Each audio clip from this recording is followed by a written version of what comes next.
Third part. The scene was the road, about 2 hours after Caroline and Layla's deadly battle had ended.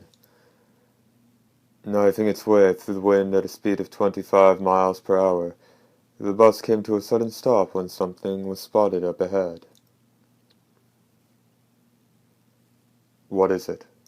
Borgoff called out in a gruff voice from where he was prepping his bow and arrows in his bedroom. "A woman just crossed the road dead ahead of us. A blonde in a blue dress. Probably that Caroline character Grove mentioned. I'm gonna go have a look-see." As he spoke, Kyle got to his feet with the crescent blades in hand. "Wait up. I'll go with you." In reply to Borgoff's offer, he said, "Don't sweat it. It's just a woman. Besides, what if someone's trying to lure us both outside so they can take out Grove while we're gone? There's another one of them somewhere, you know." "You've got a point there," Borgoff conceded. "Be careful." "Hey, just leave it to me." Smiling with overwhelming self-confidence, Kyle got off the bus. Although noon had already come and gone, the sunlight was hot and wet. With crescent blades in either hand, as he was about to enter the woods in the same spot where the woman had vanished, he said, "Just to be on the safe side, and let the blades fly." There couldn't have been any stranger ranged weapon than Kyle's crescent blades. Controlled with the fingertips of the hand that held one end of the thin wire, the semicircular blades attached to the other end of each line swept easily between the densely overlapping trees and came back to Kyle's hands. If his foe was lurking anywhere within 100-foot radius of the entrance to the forest, fresh blood drawn from her head or throat should have remained on the edge of his crescent blades at the very least. Better yet, she might even be dead already. "Looks like no contact," Kyle said to himself. He went into the woods. Casually taking a few steps, he shouted, "There you are!" A silvery flash coursed to the base of a gigantic tree, and, just when it seemed it would strike the trunk, it suddenly turned and shot straight upwards. Caroline screamed and fell to the ground. Not the slightest trace remained of where she'd been staked with a huge branch 2 hours earlier. But now she held her exposed and bloody thigh and moaned. The crescent blade had slashed it open. "What do you want to do, Barbaroi bodyguard?" Kyle snickered cruelly. "Don't be shy. Take your best shot, if you're game." While Kyle snorted that she wasn't all she was cracked up to be and extended both his arms for the coup de grace, his eyes were blasted by the woman's orbs. There was an indescribable light in her eyes. Without time to realize how bad this development was, Kyle went and knelt by the woman's side. Her exposed thigh was burned into his retinas. "Are you okay?" His consciousness drifting in a dream, Kyle heard himself ask a question that wasn't even in his mind. "I think I'll be fine," the woman practically moaned. "My leg hurts. I really must stop the bleeding. Would you be so kind as to lick it clean?" The fact that this woman was a Barbaroi sorceress no longer concerned Kyle. "Sure, no problem," he sort of mumbled, then put his mouth to her bare, white leg. His lips were instantly sullied with blood.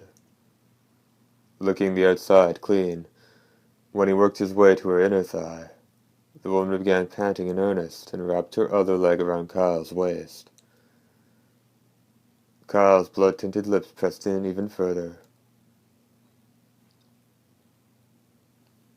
When the moans of pleasure and lapping sounds had stopped, The woman gently put her hands on Kyle's cheeks. Her unblemished, white face approached the blood-stained visage he raised at her bidding. Kyle had no comprehension how fearful the woman's actions had become. And yet, while his instincts may have guessed the danger he was in, the fingers that reached with exasperating slowness for the crescent blade at his waist were caught by one of the woman's gentle hands. "Oh, no, you don't," she chided. "You can use those to serve me once I'm done kissing you." Her voice ran along in his head, and, before long, the blackest darkness suffused his mind through her lips. When Kyle came out of the forest a short time later, he raised his hand up over his head to shield his eyes from the sun. Slowly, he returned to the bus. Borgoff was in the driver's seat. "How did it go?" he asked. "She wasn't in there. Looks like she got away. But you can't be too careful." Trade places with me," said the oldest, Marcus. Standing to let Kyle take the driver's seat, Borgoff returned to the bedroom. Kyle was holding the wheel mutely. "Say, Kyle." Borgoff called out to him. Kyle didn't move. Borgoff called his name again. What?" Kyle responded, his tone distant and removed. "I'll let you in on a little shortcut. Pretty soon, we'll come to a spot where there's a red branch sticking out on our left. Turn in there. Once we're on that road, just follow it straight and we'll come out near the Claiborne States." "I gotcha," Kyle replied. The vehicle went a bit, then stopped. "What happened?" asked Borgoff. "The engine stalled. Looks like the oil changer is all screwed up. Give me a hand fixing it?" Empty-handed, Borgoff follows Kyle off the bus. "Hold on a sec.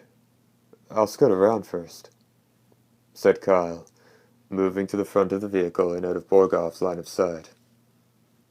Borgoff scanned their surroundings and gave a light scratch to his head. And, having scratched, he leapt. A bewitching light zipped out of the gap between the vehicle's undercarriage and the ground. As Borgoff looked askance at the pair of crescent blades sparking together in the spot where he'd stood, his right hand went into action. Grabbing the bow and arrows tucked to the back of his belt, he readied them in midair. There was a sound like the plucking of his zither's strings as he loosed two arrows simultaneously. What was really strange about the shot was how his arrows hit the tangled crescent blades, turned a few times, and slid up along the wires attached to the blades. A low groan could be heard from the far side of the bus. Borgoff circled around the vehicle to stand over the fallen Kyle. One steel arrow quivered in his brother's stomach, and another was stuck through the top of his head. "I didn't want to have to do this to my own brother, but I didn't really have a choice," he told Kyle. "You went and got turned by a vampire. But at least now I know what she really is. I'll avenge you, so rest easy." Notching a third arrow, Borgoff took aim at his agonized brother's heart. "The next time you're reborn as a vampire, try not to shade your eyes from the sun when it's not all that bright out." And he watched until the bitter end, until the steel shaft had pierced his younger brother's heart. Chapter 5. End.